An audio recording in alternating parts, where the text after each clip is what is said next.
पद्यांश number 5। बेटा इसमें मैथिली शरण गुप्त जी कहते हैं, रहो न भूल के कभी मदांध तुच्छ वित्त में। वो कहता है रहो न भूल कर कभी, कभी भी भूल कर भी हमें, मदांध मतलब मद में अंधा होना, मद जमा अंध, ठीक है। यहाँ पर मद मतलब मदिरा नहीं है, यहाँ पर अभिमान में चूर होकर, अभिमान में चूर होकर, किस चीज के अभिमान में? तुच्छ, थोड़ी सी, किसमें? वित्त मतलब धन संपत्ति आने पर, थोड़ी सी धन संपत्ति आ जाती है तो हम स्वयं को ही स्वामी समझने लगते हैं, दाता समझने लगते हैं, जरा सा दान धर्म करके हम अभिमानी हो जाते हैं। तो वो कहते हैं कि रहो ना भूल कर कभी मदांध, अभिमान में चूर कभी मत रहो, आप भूल कर भी कभी चूर मत होना। किसको लेकर? तुच्छ धन संपत्ति को लेकर। सनात जान आपको करो न गर्व चित्त में, अगर आपके पास थोड़ी सी धन संपत्ति आ जाए, आप थोड़े से दान करने योग्य हो जाए, धर्म करने योग्य हो जाए, तो अपने अंदर अभिमान को ना आने दे। वो कहते हैं स्वयं को सनात मत जानने लगना।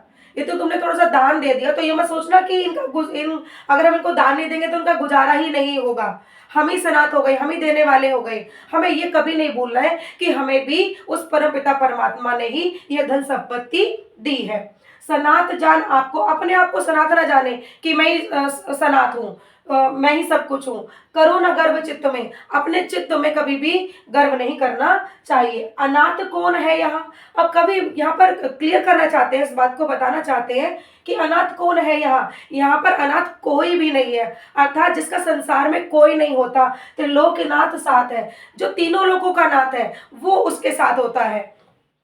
दयालु दीन बंधु के बड़े विशाल है, हाथ है, वो तो बड़ा दयालु है। दीन बंधु है, दीन मतलब दीनों का बंधु है, जिनका कोई नहीं होता उसका परमपिता परमात्मा होता है, और उसके बड़े विशाल हाथ है। वो कब किसको कहाँ कैसे क्या दे दे कुछ पता नहीं होता। तो हमें कभी भी थोड़ी सी धन संपत्ति के अहंकार में आकर अपने आप को सनात समझकर गर्व नहीं करना चाहिए।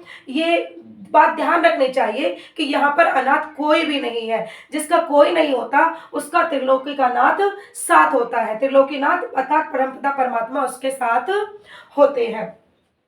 अतीव भाग्यहीन है अधीर भाव जो धरे, वो कहते हैं कि वो व्यक्ति अत्यंत भाग्यहीन है, मतलब उसका जो वो दुर्भाग्यशाली है। कौन? अधीर मतलब जो धैर्य को खो दे, जो धैर्य को धारण ना करे। वो कहते हैं वो भाग्यहीन व्यक्ति है, जो जरा सी धन संपत्ति आ जाए, जरा सा कुछ मिल जाए तो अधीर हो जाता है, या कुछ ना मिलने पर वो क्या करता है? अपने धैर्य को खो देता है। वो भाग्यहीन व्यक्ति है। हमें सब्र करना चाहिए, धैर्य को धारण करना चाहिए, समय का इंतजार करना चाहिए। वही मनुष्य है जो मनुष्य के लिए मरे। कवि कहता है कि वही मनुष्य मनुष्य कहलाने के योग्य है जो दूसरे मनुष्य के लिए मरता है, अर्थात दूसरे मनुष्य के ऊपर दया करता है, परोपकार करता है। पद्यांश नंबर 6। इसमें बेटा कवि कह रहे हैं कि अनंत अंतरिक्ष, अनंत अंतरिक्ष किसको कहा गया? आकाश को कहा गया है। अनंत अंतरिक्ष किसको कहा गया है? आकाश को कहा गया है। अनंत अंतरिक्ष में अनंत देव है खड़े, और अनंत देव किसको कहा गया? अर्थात ऐसे देवता जो अनंत है, जिनका कोई अंत नहीं है। कौन है वो? परमपिता परमात्मा, परमात्मा भगवान की बात यहाँ की गई है। वो कहते हैं कि आकाश में जो परमपिता परमात्मा है वो खड़े हुए हैं। कैसे? समक्ष ही स्वभाव जो बढ़ा रहे बड़े बड़े। आकाश में परमपिता परमात्मा खड़े हुए हैं, और कैसे खड़े हुए हैं? समक्ष, समक्ष मतलब सामने, समक्ष मतलब सामने, ठीक है, सामने ही खड़े हुए हैं। और कैसे? स्वबाहु, स्वबाहु मतलब स्वयं की भुजाएं, स्वयं की भुजाओं को फैलाते हुए जो बढ़ा रहे बड़े बड़े, और वो दूर दूर तक अपनी जो भुजाएं हैं उनको बढ़ा रहे हैं। किस लिए बढ़ा रहे हैं? कि हमारी मदद करने के लिए, दया के लिए, परोपकार के लिए। अर्थात वो कहना चाहते हैं कि आकाश में जो परमात्मा रहते हैं वो परमात्मा सदैव हमारे सामने अपनी भुजाओं को फैलाकर हमारी मदद के लिए तत्पर रहते हैं, खड़े रहते हैं। परस्परावलंब से उठो तथा बढ़ो सभी। वो कहते हैं परस्परावलंब मतलब परस्पर अवलंब, एक दूसरे का सहारा बनकर। परस्पर अवलंब मतलब एक दूसरे का सहारा बनकर, एक दूसरे का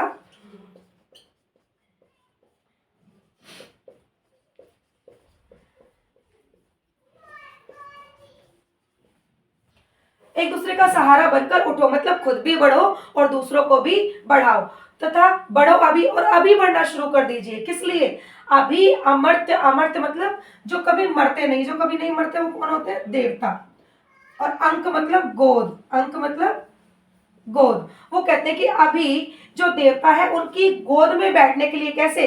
अपंग हो चढ़ो सभी। अपंग मतलब कलंक रहित होकर, स्वयं पर कोई कलंक मत लगने दो, कलंक रहित होकर, कलंक रहित होकर चढ़ो सभी, सभी चढ़ो। वो कहना चाहते हैं दोनों पंक्तियों में कि हमें एक दूसरे का सहारा लेकर अर्थात स्वयं भी आगे बढ़े और दूसरे को भी अपने साथ आगे बढ़ाएं, और अभी ही बढ़ना शुरू कर देना चाहिए। किस चीज के लिए? उन जो जो देवता हैं उन देवताओं की गोद में बैठने के लिए, अर्थात स्वर्ग का सुख भोगने के लिए। और कैसे? कलंक रहित होकर, हमारे ऊपर कोई कलंक ना लगा हो। कलंक का मतलब क्या है? हमारे अंदर द्वेष, राग, ये सब चीजें नहीं आई हो। रहो न यो कि एक से न काम और का सरे। हमें संसार में इस प्रकार से नहीं रहना है कि कोई एक व्यक्ति है वो अपना ही अपना काम करे, वो किसी और के काम ना आए, उस व्यक्ति से किसी और का काम ना सरे, मतलब उस व्यक्ति के द्वारा किसी और का काम संपन्न ना हो, किसी और की मदद ना हो, किसी और का काम ना बने। मनुष्य वही है जो मनुष्य के लिए मरे। वो कहते हैं कि मनुष्य वही मनुष्य कहलाने के योग्य होता है जिसके अंदर मनुष्यता के गुण भरे हुए होते हैं, जो मनुष्य मनुष्य के लिए मरता है, अर्थात जो मनुष्य दूसरे के लिए प्राण न्यौछावर करने के लिए भी तत्पर रहता है। पद्यांश नंबर 7, इसमें बेटा पढ़ेंगे हम, मनुष्य मात्र बंधु है यही बड़ा विवेक है। मात्र मतलब केवल, विवेक मतलब ज्ञान। कवि कहते हैं कि मनुष्य मनुष्य आपस में भाई भाई है, अर्थात मनुष्य मनुष्य समान है। देखो बेटा ये बात हमें समझनी है कि जिस प्रकार से हम अपने इस मनुष्य शरीर पर इन वस्त्रों को धारण किए हुए होते हैं, उसी प्रकार से हम सभी आत्माएं भी क्या है? समान है। हम सभी आत्माओं ने ये मनुष्य रूपी शरीर, मनुष्य रूपी जो है शरीर रूपी जो चोला है वो पहना हुआ है। ठीक है, तो वो कहते हैं कि हमें इस बात का ज्ञान होना चाहिए कि हम क्या है? सभी समान है, केवल बंधु हैं, हम सभी आत्माएं समान है। पुराण पुरुष स्वयंभू पिता प्रसिद्ध एक है। पुराण पुरुष, पुराण पुरुष मतलब जिस पुरुष का वर्णन पुराणों में किया जाता है, वो पुराण पुरुष स्वयंभू, स्वयंभू मतलब भगवान परमात्मा, वह पुरुष जिसका वर्णन पुराणों में किया जाता है, जिसको हम परमात्मा कहते हैं, वही प्रसिद्ध है और सबका पिता है। बेटा इन दोनों पंक्तियों में वो कहना चाह रहा है कि मनुष्य जो है, मनुष्य मनुष्य आपस में केवल कैसे हैं? एक बंधु की तरह है। यही सबसे बड़ा ज्ञान है, जिस मनुष्य को ये ज्ञात हो जाए और जो इस बात को समझ ले।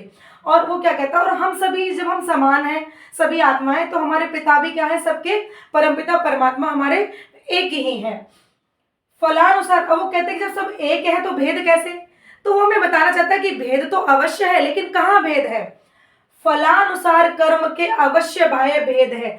कि देखो एक मनुष्य एक अच्छे घर में पैदा हो जाता है, एक धनाढ्य परिवार में होता है, एक सड़क पर भीख भी मांग रहा होता है, और कर्म के अनुसार वो कहता है कि फलानुसार कर्म के, जो मनुष्य जैसे कर्म करता है वैसे ही फल भोगता है। तो कर्म के फल के अनुसार जरूर मनुष्य में क्या बाह्य भेद, मतलब उसके रहन सहन में कहाँ उसका जन्म हुआ है, किस तरह की उसकी जीवन शैली है, इन सब में इनको बोलते हैं बाह्य भेद। मतलब बाह्य भेद अवश्य हो जाते हैं, लेकिन है तो आत्मा ही।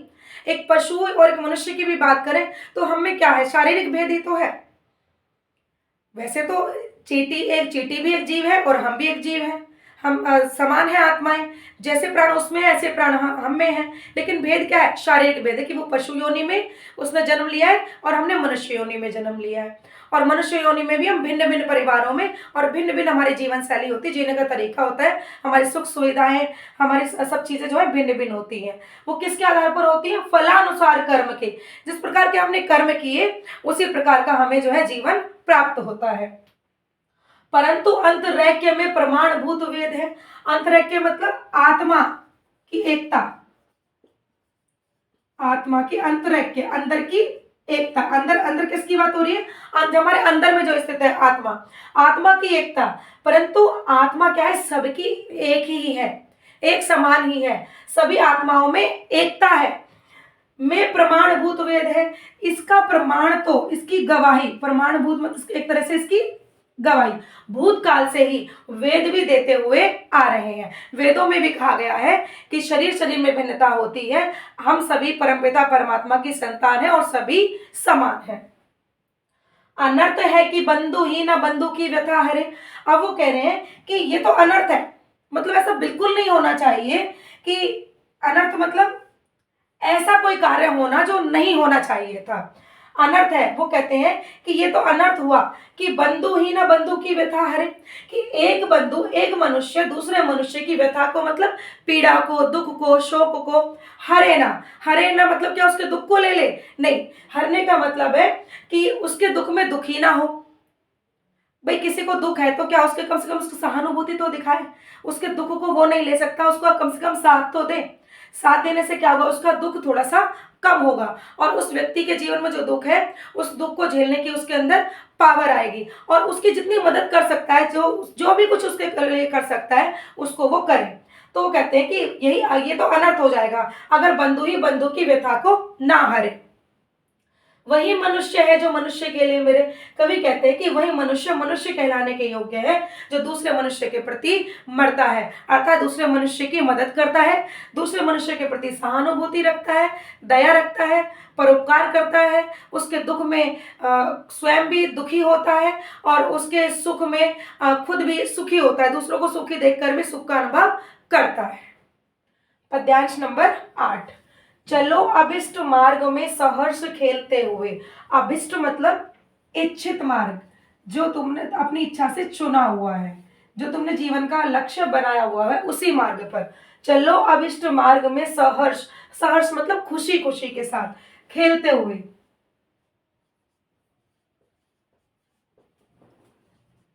सहर्ष मतलब खुशी खुशी, ठीक है, खेलते हुए।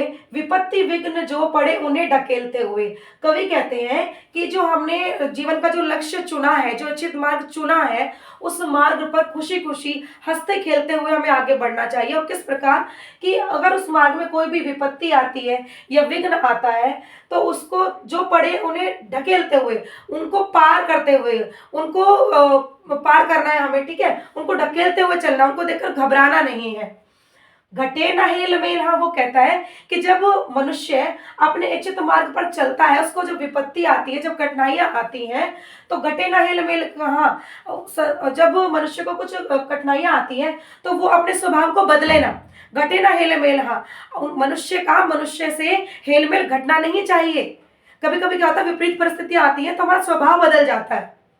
जब हमारी स्थिति अच्छी होती है तो हमारे अंदर बहुत सारे सद्गुण होते हैं, लेकिन विपत्ति में हम धैर्य खो देते हैं और अपने सद्गुण को भी खो देते हैं। तो ऐसा नहीं करना है।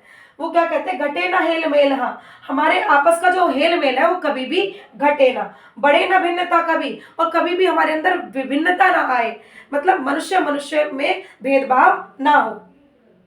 अतर्क एक पंथ के सतर्क पंथ हो सभी। अतर्क मतलब, अतर्क मतलब जहां पर तर्क वितर्क ना किया जाए, ऐसा पंथ हो। पंथ मतलब रास्ता, ऐसे रास्ते पर जहां पर तर्क वितर्क ना होता हो, ठीक है, ऐसे रास्ते पर सतर्क होकर, सतर्क पंथ हो सभी। कैसे बने, सतर्क पंथी बनकर उस मार्ग पर हम चले, तभी समर्थ भाव है। वो कहते हैं यही समर्थ भाव है, अर्थात जो भाव समान है और सार्थक है वही है कि तारता हुआ तरे, कि यही समर्थ भाव है, सच्चा भाव और सही अर्थों में भाव वही है कि जो तारता हुआ तरे, स्वयं भी आगे बढ़े और दूसरों को भी आगे बढ़ाता हुआ चले। वही मनुष्य है कि जो मनुष्य के लिए मरे।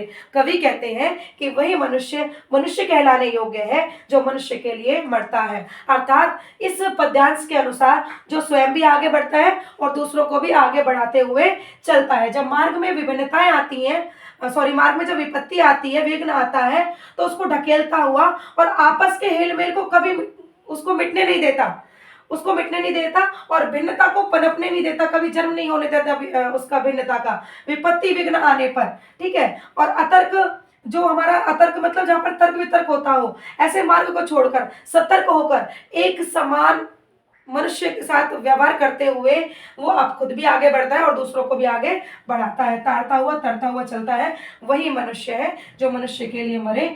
मनुष्य कहलाने के योग्य वही है जो मनुष्य के लिए मरता है।